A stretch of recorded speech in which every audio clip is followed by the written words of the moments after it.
मन चंगा तो कटौती में गंगा। इस कहावत को लेकर कई बार आपके मन में यह सवाल उठता होगा कि इस कहावत में कटौती की तुलना भारत की सबसे लंबी और पवित्र नदी गंगा से ही क्यों की गई है। हिंदुलॉजी फैक्ट के आज के इस वीडियो में हम आपको पूरी कहानी बताने जा रहे हैं। यह कहानी प्रसिद्ध संत रविदास से जुड़ी हुई है। संत रविदास को रैदास के नाम से भी जाना जाता है, जो पेशे से एक मोची भी थे। एक दिन संत रविदास के पास एक यात्री अपना जूता ठीक करवाने आया। यह यात्री एक ब्राह्मण था जो गंगा स्नान के लिए जा रहा था। जूता ठीक करने के बाद ब्राह्मण यात्री ने संत रविदास को एक मुद्रा दी, लेकिन रविदास ने यह मुद्रा नहीं ली और ब्राह्मण से कहा कि आप यह मुद्रा मेरी तरफ से माँ गंगा को चढ़ा देना। गंगा स्नान के बाद जैसे ही ब्राह्मण ने रविदास का नाम लेकर गंगा को रविदास की मुद्रा अर्पित की, तो चमत्कारी रूप से मुद्रा के बदले ब्राह्मण के हाथों में सोने का एक कंगन आ गया। ब्राह्मण जब यह कंगन लेकर वापस लौट रहा था, तब उसके मन में एक विचार आया। ब्राह्मण ने सोचा कि रविदास को कैसे पता चलेगा कि गंगा ने उसकी मुद्रा के बदले सोने का एक कंगन मुझे दिया है। मैं इस कंगन को राजा को दे देता हूँ, जिसके बदले मुझे कई उपहार मिलेंगे। इसी विचार के साथ ब्राह्मण ने राजा को कंगन दे दिया और बदले में मिले उपहार लेकर घर चला गया।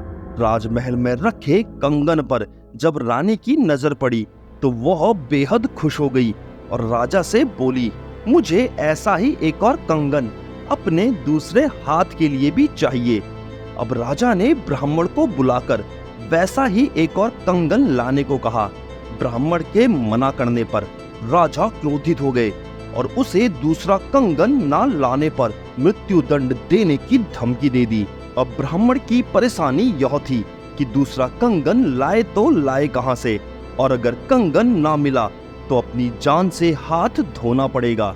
थक हार कर डरा हुआ ब्राह्मण दोबारा संत रविदास के पास पहुंचा और सारी बात बता दी। सारी घटना सुनने के बाद चेहरे में मुस्कुराहट लिए रविदास ने ब्राह्मण से बोला कि तुमने मुझे बिना बताए राजा को कंगन भेंट कर दिया। इस बात से आप बिल्कुल परेशान ना हो। तुम्हारे प्राण बचाने के लिए मैं गंगा माँ से दूसरे कंगन के लिए प्रार्थना करता हूँ। इतना कहते ही संत रविदास ने अपनी कठौती उठाई। कठौती मतलब लकड़ी का एक बर्तन। इस कठौती में रविदास चमड़ा गलाते थे। कठौती में पानी भरकर संत रविदास माँ गंगा का आवाहन करने लगे। आवाहन करने के बाद रविदास ने कठौती से जल छिड़का। जल छिड़कते ही कठौती में एक वैसा ही कंगन प्रकट हो गया। यह सब देखकर ब्राह्मण ने आश्चर्यचकित होकर संत रविदास से पूछा, कठौती से माँ गंगा कैसे प्रकट हो गई?